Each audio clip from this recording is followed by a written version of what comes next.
Oke, Alkitabah wa tadwinut tarikh.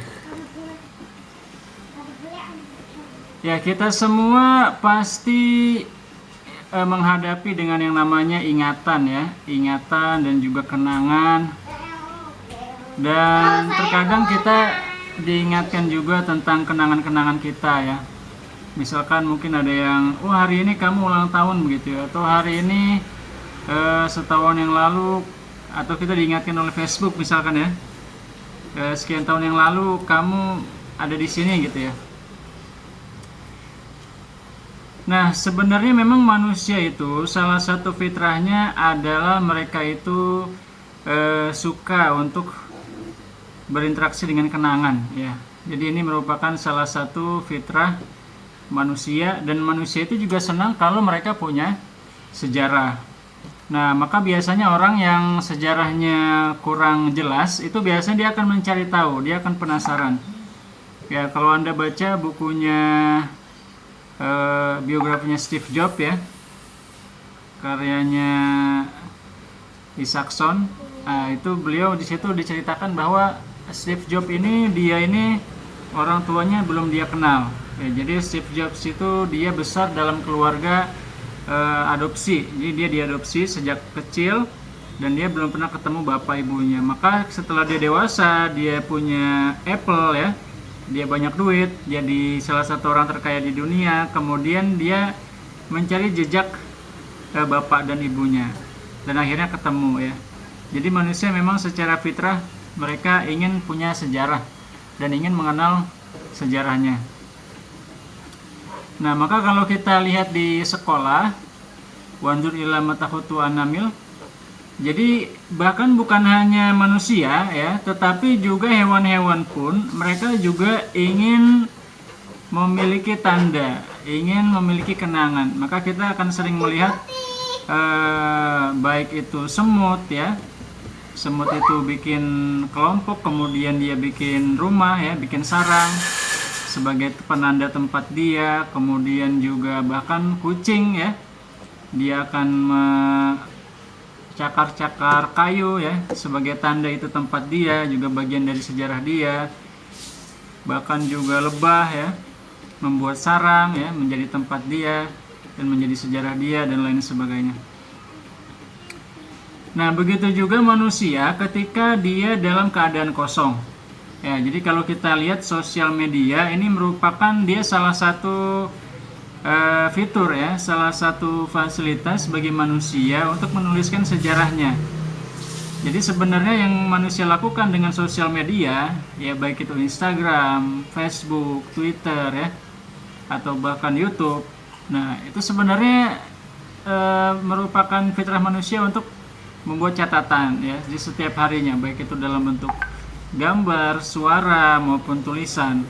Maka kita melihat di sosial media manusia senang banget begitu ya, bisa menghabiskan waktu berjam-jam hanya untuk melihat newsfeed ya, atau update status teman-temannya dan lain sebagainya. Karena memang itu salah satu fitrah manusia yang itu disalurkan oleh sosial media dan juga dimanfaatkan ya.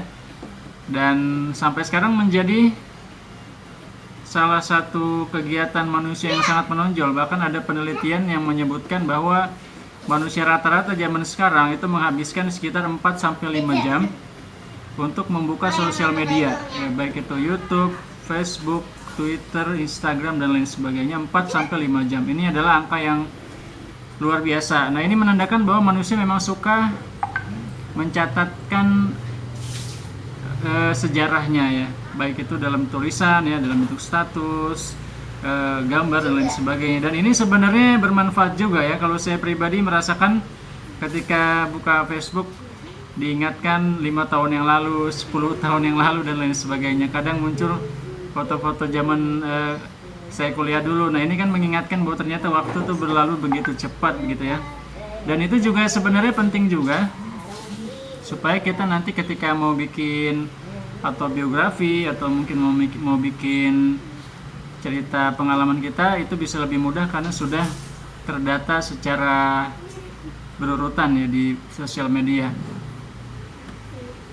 Nah, jadi seperti itu juga manusia ya, secara umum mereka Dan bahkan bukan hanya di zaman sekarang, di zaman dulu pun manusia-manusia sudah menuliskan apa yang mereka rasakan, mereka alami di dalam gua-gua. Ya, kalau kita lihat peninggalan-peninggalan purbakala, itu banyak sekali catatan yang bentuknya masih gambar-gambar, kemudian telapak tangan dan lain sebagainya. Itu adalah merupakan wujud dari keinginan fitrah manusia untuk mengabadikan sejarahnya. Jadi segala macam bentuk penampakan yang ada saat ini adalah merupakan salah satu bentuk wujud dari fitrah manusia bahwa mereka itu ingin dikenang, bahwa mereka itu ingin memiliki sejarah. Nah, karena itulah manusia akhirnya menulis sejarah mereka. Maka sejarah pun dimulai, ya. Walaysa adul ala ta'assul hadhihi rukbah fil fitrah basyariyah min annana al-yawm nadrus tarikhul kitab an tariq kitabatit tarikh. Ya, jadi memang sekarang ini kita mempelajari sejarah mau tidak mau dengan tulisan, ya. Dan segala sesuatu memiliki sejarah, ya, bahkan dikatakan, ya, oleh kitab Syekh Fatih Usman ini bahwa di manapun ada perubahan, haitsuma kana taghayyur fasammatu tarikh. Dimanapun ada perubahan, maka di sanalah ada sejarah. Lakin at-taghayyur yatanawwalu kulla mazahir at-tabi'ah wal insan min a'zamil majarrat ila adaqi adz-dzurrat. Dan perubahan ini mencakup segala sesuatu. Ya, jadi bumi ini berubah, kemudian gunung-gunung pun bergeser, ya. Kemudian awan-awan berubah. Jadi perubahan ini mencakup segala sesuatu, ya, baik itu alam dan juga manusia. Bahkan juga sel-sel terkecil, ya, itu juga semuanya memiliki perubahan.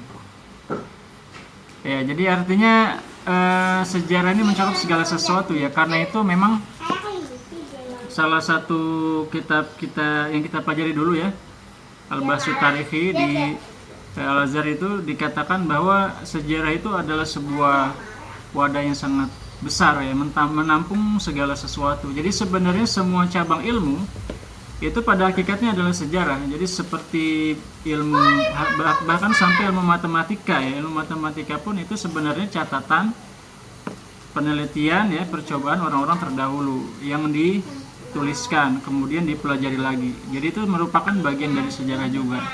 Dan semua ilmu pada hakikatnya, ya, menurut keilmuan dalam sejarah itu juga termasuk sejarah. Wa qad salat tarikh nafsuhu bi juz'in min ajza' hadha at-taghayyur al-kabir wa huwa alladhi yata'allaq bil insan. Nah, dan dalam ilmu yang khusus, ya, secara khusus sejarah ini merupakan perubahan yang berkaitan dengan manusia. Mayata'allaqu bil insan. Wa adhat ad-darura fi 'alam at-tabi'ah wa fil kainat al-hayah wal insaniyah min nasib ulum ukhra. Nah, karena itu di sini terjadi pemisahan, ya, antara ilmu sejarah khusus dengan ilmu-ilmu cabang lain. Jadi untuk hal-hal yang lain yang di luar perubahan dalam manusia itu menjadi bagian dari cabang ilmu yang lain, ya, seperti fisika, kimia, biologi yang berhubungan dengan alam, ya, geografi, geologi, itu menjadi cabang ilmu lain. Sedangkan yang khusus dipelajari secara rinci dan juga lebih lengkap dalam sejarah adalah yang berhubungan dengan manusia, ya, jadi segala sesuatu yang berhubungan dengan manusia. Al-an al-mu'arrikh idza kana la ya'ni aynaya mubashirah bitilkal ab'ad as-sahiqah wa tilka at-taghayurat wa tatawur al-mutatawila fa inna min al-khair ay yudrikaha wa yutabi' al-juhud al-ilmiyah fi kashfiha. Ya, jadi seorang sejarawan, ya, maka mau tidak mau dia harus mengikuti segala macam pertumbuhan dan perkembangan, ya, karena hubungannya dengan perubahan, ya. Maka kalau kita misalkan, dan memang dalam sejarah secara umum yang sering disorot adalah politik, ya. Nah, kenapa politik? Karena politik itu yang paling jadi perhatian, ya. Seperti di meskipun ini nanti bisa jadi ada dua persepsi, ya. Kita bisa melihat dari persepsi penguasa, ya, bagaimana perubahan terjadi, dan bisa juga dari persepsi rakyat, dan ini bisa berbeda ya. Jadi bisa jadi yang kita anggap misalkan ya, jadi kalau Anda baca beberapa referensi ya di Mesir, ini saya pernah baca di, kalau nggak salah, di kitab Tarikh Misr al-Islamiyah ya, masa-masa Mesir Islam itu di masa peralihan dari Daulah Abbasiyah ke Daulah Fatimiyah itu terjadi krisis ekonomi ya. Dan krisis ekonomi itu ketika terjadi ya, itu dicatatkan sampai itu mereka makan apapun dimakan begitu ya, sampai kucing pun dimakan, anjing pun dimakan ketika terjadi krisis ekonomi. Nah, yang seperti ini ternyata dicatat juga oleh para sejarawan. Jadi sebenarnya catatan semacam apapun ya, ketika sudah sampai ke masa depan itu menjadi sesuatu yang berharga. Sampai seperti ada sebuah sumber sejarah ya di Mesir, itu sebuah sumber sejarah yang itu adalah tumpukan bon. Jadi ada sekelompok orang Yahudi di Mesir, dia ini kebiasaannya itu adalah menimbun semua hasil kertas-kertas bon ya, catatan-catatan jual beli itu dia kumpulin, kemudian dia timbun. Nah, selang beberapa ratus tahun kemudian ketahuan ya, dibongkar, dan itu menjadi sumber sejarah yang sangat penting. Jadi segala macam catatan itu sebenarnya nanti bisa menjadi sesuatu yang berharga ya, ketika catatan itu sudah sampai di masa depan. Kenapa? Karena semua orang akan mati ya. Semua orang akan mati, orang-orang masa dia sudah mati. Nah, ketika catatan dia bertahan sekian lama, ya itu akan menjadi sumber data yang sangat penting. Ya, itulah kenapa koin-koin lama, koin-koin yang udah tua itu justru malah mahal ya. Nah, karena ketika perubahan terjadi ya, ada yang bisa bertahan, itu nanti akan menjadi salah satu sumber sejarah. Dan sebagai sejarawan itu seorang sejarawan harus bisa mengikuti itu ya, perubahan-perubahan yang terjadi dan kemudian mengungkapnya. Nah, ini salah satu tokoh ya. Seorang tokoh yang bernama Dr. Konstantin Zrik. Ini saya baca di halaman 56 dari kitab Al-Madkhal fi Tarikh al-Islami. Nah, beliau menyatakan iz bizalika yuqawi syumrahu bil wahda allati tarbitu wujuhal ilmi jami'an wa yara mawdu'ahu fi hayyizihi as-sahih wa dimna itarihi al-muttasi' ya. Jadi dengan begini seorang sejarawan bisa melihat dan bisa memiliki rasa persatuan ya, bahwa segala macam ilmu itu sebenarnya berhubungan dan merupakan satu kesatuan. Dan sebenarnya sejarah ini memang lingkupnya sangat amat luas. Kadzalika fa inna tarikh la yatanawwal kulla madin bashari fatatawur alladhi ijtazahu jismul insan hatta sara insanan yatanawwalu ilmu ahya wa ilmu biologi bi paleontologi al-bashariyah biwajhin khas wa tafarru al-insan ila ajnas wa awamil hadza tafarru marahilu hiya min ikhtisas antropologi atau tabi'iyah. Ya, jadi di sini kita bisa membagi ya, bahwa sejarah itu tidak mencakup segala macam masa lalu dari manusia, tetapi pertumbuhan manusia, misalkan dari tetesan air ya, dari air mani kemudian sampai menjadi dewasa, nah itu menjadi bagian dari ilmu biologi. Kemudian perkembangan manusia ya, dari satu orang, dua orang menjadi banyak, ini menjadi bagian dari antropologi dan lain sebagainya. Nah, sedangkan sejarah sendiri, wa inna ma yatanawwalu tarikh al-insan munzu an iktamala takwinu at-tabi'i wa anqasam ila ajnasihi wa sulalatihi bal inna yatarajau khutuwat ukhra wa yaktafi bil insan munzu an marasal kitaba wa tushifa al-ma'adin wa akhadha fi muhawalat ula li insya' ajhizati lil hukm. Nah, jadi kalau di sini dibatasi bahwa sejarah itu hanya membahas perubahan manusia setelah dia memang sudah sempurna, ya, setelah manusia itu sudah lengkap anggota badannya, sudah lengkap akalnya, kemudian seperti apa perubahan yang terjadi. Dan kemudian juga bahkan di sini disebutkan juga bahwa sebenarnya dimulainya itu dari sejak manusia itu mulai bisa menulis. Kemudian manusia mulai bisa membuat peralatan untuk dia melakukan kegiatan dia. Kalau kita lihat ya, memang peninggalan-peninggalan purbakala itu antara lain ya kayak senjata, kemudian juga perhiasan. Nah, ketika manusia sudah mampu menciptakan benda-benda ini dan sudah mampu menulis, maka dari situlah ilmu sejarah dimulai. Ketika manusia sudah mulai memiliki peradaban ya, pemikiran yang bisa ditulis dan ditinggalkan. Nah, maka kemudian kita bisa mengambil kesimpulan munzu an bada'a ya'ya nafsahu wa yasagil at-tabi'ah fayantazim fi mujtama' aw munzu asbah insanan natiqan ijtimaiyan. Jadi kapan dimulainya pembahasan tentang sejarah adalah ketika manusia itu sudah menyadari dirinya sendiri, ya, sudah bisa mengenali dirinya sendiri, kemudian bisa menggunakan lingkungan yang ada di sekitarnya untuk kepentingan dia, sehingga manusia itu menjadi manusia yang bisa berpikir dan juga bisa bersosialisasi. Nah, itulah dimulainya sejarah, ya. Sejarah dimulai ketika manusia sudah menyadari dirinya sendiri, kemudian bisa menggunakan lingkungan sekitarnya untuk dimanfaatkan untuk kebutuhan dia. Dan dia saat itu telah menjadi manusia yang sempurna ya akalnya dan bisa melakukan sosialisasi. Nah, jadi memang kapan dimulainya sejarah ini tentu saja merupakan hal yang bisa dikatakan masih kontroversi ya sampai sekarang. Tapi kebanyakan sejarawan mengambil perkiraan itu antara 4000 sampai 6000 sebelum Masehi. Jadi kalau Anda baca kitab-kitab seperti Tarikhul Anbiya ya, karya Ibnu Katsir, kemudian karya Al-Baghdadi ya, atau mungkin yang modern kalau yang pernah kami pelajari itu karyanya Dr.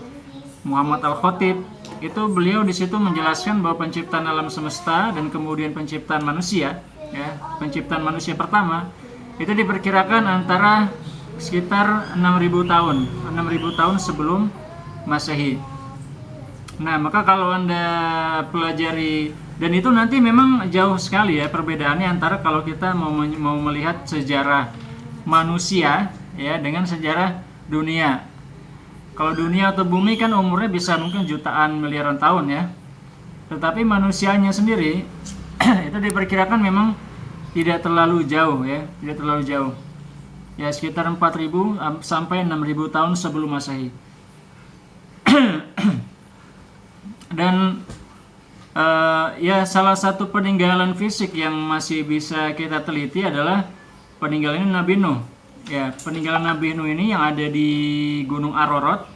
Nah, itu diperkirakan ya sekitar 4000 tahun sebelum Masehi. Nah, Nabi Nuh, jarak antara Nabi Nuh dengan Nabi Adam ya ini tidak terlalu jauh sebenarnya, mungkin sekitar 10 generasi kurang lebih ya. Atau mungkin bisa jadi lebih. Tetapi kalau dari Adam ke Idris ini nggak jauh ya, tidak sampai 10 generasi. Nah, artinya memang sejarah itu ya dari situ dimulainya ketika sudah ada manusia. Nah, sebelum ada manusia itulah yang disebut dengan masa prasejarah, sebelum ada manusia. Nah, bagaimana dengan manusia purba ya? Nah, ini manusia purba ya, kalau kita mau anggap itu manusia, ya mungkin bisa kita masukkan ke dalam manusia. Tetapi dalam saya perlu sampaikan ya bahwa dalam dunia keilmuan Islam ya, yang diwariskan para ulama itu tidak ada manusia purba. Manusia begitu diciptakan ya dia sudah sempurna dengan akalnya, sudah bisa berpikir ya, sudah bisa bersosialisasi, sudah bisa berbicara. Nah, maka saya pribadi termasuk yang mungkin kurang percaya ya dengan manusia purba. Karena kalau manusia, ya ini kan nanti hubungannya dengan teori Darwin ya, bahwa manusia itu tadinya adalah monyet ya. Nah, kalau manusia itu adalah monyet, kenapa monyetnya masih ada gitu kan? Kok nggak semuanya berubah? Dan ternyata memang ribuan tahun yang lalu pun manusia sudah berperadaban ya. Buktinya 6.000 tahun sebelum Masehi pun sudah ada kapal yang diciptakan ya oleh Nabi Nuh. Bahkan kalau Anda tonton videonya, itu saya pernah nonton film dokumenternya kapal Nabi Nuh. Itu diteliti dengan alat pendeteksi logam. Ternyata kapal ini itu bukan dari kayu saja ya. Ada kayunya yang masih bertahan sampai sekarang, tetapi ada juga logam. Jadi kapal Nabi Nuh itu ada unsur logamnya. Itu berdasarkan penelitian di lapangan di Bukit Ararat yang ada di Turki itu ya. Nah itu kalau kita, ya kan itu nggak logis ya ada kapal di atas gunung gitu kan. Dan itu bentuknya benar-benar seperti kapal yang besar dan ada logamnya. Artinya apa? Artinya memang peradaban zaman dulu pun sudah maju ya. Kita jangan kira ribuan tahun yang lalu nggak ada peradaban. Kalau kita hari ini ke Museum Mesir di Kairo, itu segala macam logam kita bisa temukan dalam berbagai bentuk ya. Ada yang udah jadi kursi emas ya, kemudian perhiasan segala macam perhiasan itu luar biasa ya. Termasuk peninggalan di Indonesia ya, yang kuno-kuno pun sudah canggih-canggih, bagus-bagus. Nah, tetapi dalam sejarah secara umum seperti itu ya, bahwa sejarah itu memang hubungannya dengan manusia. Maka ketika sudah ada manusia, saat itulah sejarah dimulai. Sebelum manusianya itu jadi ya, atau manusianya belum sempurna, maka sejarahnya belum bisa dikatakan dimulai. Wala mutakhassisun wa mutafarriqun ya'maluna 'ala tasanut ma'ulama il-asar wal antropologi al-hadariyah wa in kana uslubuhum at-tarikhi fi jawhari lakinnahu masadirihim wa hiya madda mutafarriqah al-marhal bashariyah allati yu'alijunaha wa yasabiqu 'ala al-hadar al-muntazimah tumayyizu man jamharatil mu'arrikhin allazina ya'maluna fi dhawi tarikh wal hadarah wa 'ala ta'awun mushtarak baina al-fariqain. Nah, maka inilah nanti yang membedakan antara ahli purbakala kemudian dan ahli antropologi hadoroh atau ahli antropologi peradaban ya. Nah, antropolog dan sejarawan bedanya nanti mungkin bisa kelihatan ketika para ilmuwan purbakala ya, ahli-ahli asar ya, istilahnya kalau bahasa Arab, kalau bahasa Indonesia apa ya, ahli apa nih, peninggalan purbakala ya. Nah, dan juga ahli antropologi manusia. Nah, ini mereka menganalisa sesuatu yang belum ada manusianya begitu ya. Jadi sesuatu yang manusianya itu belum punya aktivitas gitu ya. Sedangkan kalau yang sejarah ya, sejarawan adalah dia yang meneliti kehidupan manusia yang sudah ada. Ya. Dan memang sejarawan ini sebenarnya dia kombinasi antara dia mencari data dari yang hidup dan dari yang mati ya, dua-duanya dia coba konstruksi. Dan sebenarnya semua ini bisa dilakukan oleh orang yang sama ya. Jadi misalkan dia meneliti purbakala juga, kemudian dia menganalisa perkembangan masyarakatnya juga, antropolognya juga, dan dia juga meneliti perubahan-perubahan yang terjadi ya di dalam masyarakat itu, dan dia adalah satu orang, itu bisa jadi juga ya. Dan memang sekarang eranya sudah era yang berbeda. Kalau dulu mungkin satu orang itu menguasai satu cabang ilmu saja, tetapi sekarang di dunia keilmuan pun sudah bisa interdisipliner ya. Kita misalkan ahli kajian Islam, tapi kita juga pelajari antropologi, kita pelajari geografi dan lain sebagainya. Itu sekarang sudah semakin terbuka ya. Dan kita bisa juga, dan sekarang sudah semakin mudah.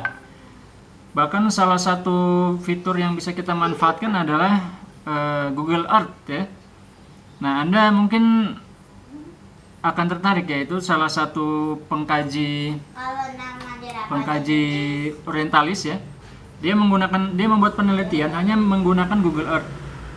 Dia meneliti masjid-masjid tua yang dibangun di abad ke-1 dan ke-2 Hijriah. Dan untuk menelitinya dia tinggal pakai Google Earth, dan itu bisa kelihatan dari atas ya.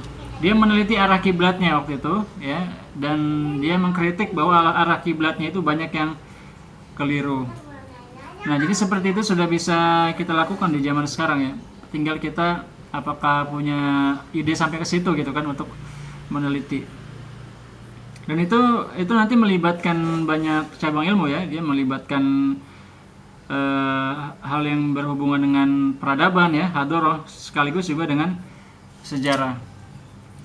Nah, itu mungkin nanti Anda bisa cari di YouTube itu ya. Jadi dia membuat teori bahwa Ka'bah itu tadinya bukan di Mekah itu. Ka'bah itu tadinya ada di Petra, di daerah Yordania. Dia membuat teori itu dengan alasan bahwa banyak masjid-masjid arahnya itu ke arah yang sama, yaitu ke Petra. Nah, ini hasil penelitian yang menurut saya bisa menggoncang dunia itu ya. Saya pribadi merasa kaget juga dengan hasil penelitian dia, tetapi itu bisa kita buktikan sendiri ya, karena itu adalah dia hanya meneliti posisi masjid lewat Google Earth. Nah, kita pun bisa dari atas kita cari masjidnya, kita coba lihat arah kiblatnya, itu bisa ya. Ya, oke, selanjutnya wa tafsir at-tarikhi yad'u al-ahdas fi hayyiziha al-ijtimai wa fi hayyiziha az-zamani fil waqti nafsi. Ya, jadi pemikiran sejarah itu kita meletakkan sebuah peristiwa ya di dalam masyarakat, di dalam suatu waktu. Ya, jadi seperti saya pernah sampaikan ya, bahwa sejarah itu terdiri dari 5 unsur ya: insan, zaman, makan, ahdas, terakhir faktor-faktor. Insan, zaman, makan, ahdas, faktor-faktor. Jadi tokoh, waktu, tempat, peristiwa, dan faktor-faktor. Jadi ketika seseorang ingin merekonstruksi sejarah, berarti dia memikirkan sebuah peristiwa ya yang dia tempatkan di dalam suatu waktu yang tertentu. Wa zaman alladzi yuhtam bihi laisa syai'an qa'iman bi zati al-munfasilan 'anil hayah. Wa innama huwa al-hayah nafsuha fi taharrukiha wa tadaffuqiha wa intiqaliha min halin ila hal. Ahwal hayah fi sayruratiha. Ya, jadi ketika kita mengatakan waktu itu dia unsurnya banyak ya. Waktu itu bukan suatu benda yang berdiri sendiri, tetapi dia diliputi oleh lingkungannya. Maka ketika kita mengatakan makan wa zaman ya, makan itu kan di suatu tempat ya. Tempat itu ada banyak faktor di situ, ada udaranya, ada pepohonannya, ada tanahnya, kemudian waktu itu juga. Apalagi kalau kita mengatakan waktu itu sangat luas ya.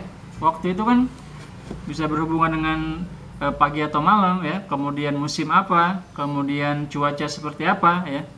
Nah, karena itu menjadi bisa dibayangkan begitu luasnya ya. Walaupun kita sebutkan hanya 5 unsur, tetapi 5 unsur ini merupakan unsur-unsur yang kompleks, yang bukan satu benda saja, tetapi gabungan ya, kombinasi dari banyak hal. Wal ahdas nanti jatuh tagoyirin wa tabaddul. Dan peristiwa itu adalah hasil dari perubahan ya.